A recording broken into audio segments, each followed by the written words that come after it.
important, potentially history-altering news coming out of Colorado. The Colorado Supreme Court has ruled in a 4-3 decision that Donald J. Trump is barred from appearing on the Colorado ballots as a candidate for the U.S. presidency for violating Section 3 of the 14th Amendment. In deciding that Donald Trump is now disqualified from running for president in the state of Colorado, the Supreme Court of the state overruled this previous lower court decision that said that Donald Trump had in fact incited insurrection during the events of January 6th, but that Section 3 of the 14th Amendment isn't sufficiently clear as to whether that rule applies to the office of the president. It is absolutely sure that this decision by the Colorado Supreme Court will be very quickly appealed by the Trump team before the Supreme Court of the United States. The Colorado Supreme Court seems to know this because they decided to stay or to hit the pause button on their decision.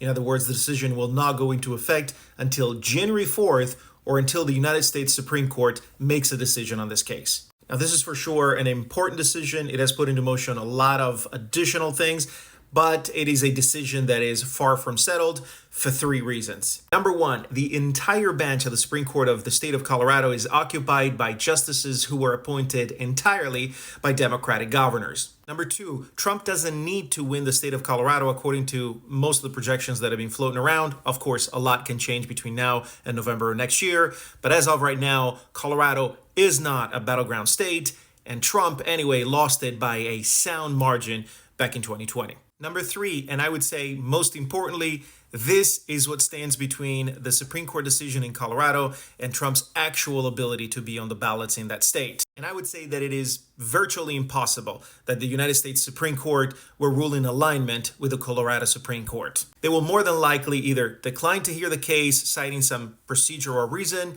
or if they hear the case, they will very likely side with the lower court and not with the state Supreme Court, and therefore say that Section 3 of the 14th Amendment does not apply to the office of the president. But if they do decide to hear the case, it will put the highest court in the land in a major bind, because it will force them, if they do decide to say that Section 3 of the 14th Amendment doesn't apply to the office of the president, it will force them to say that the framers of the 14th Amendment intended for that rule to bar some public servant like a county magistrate or a sheriff from participating in public office, but not the President of the United States. One thing, all of this aside, is sure, this 213-page decision by the Colorado Supreme Court is an important precedent, not jurisprudentially speaking, but in the mind of a lot of voters, because there's a stake in the ground after a lot of failed attempts. There's a stake in the ground that says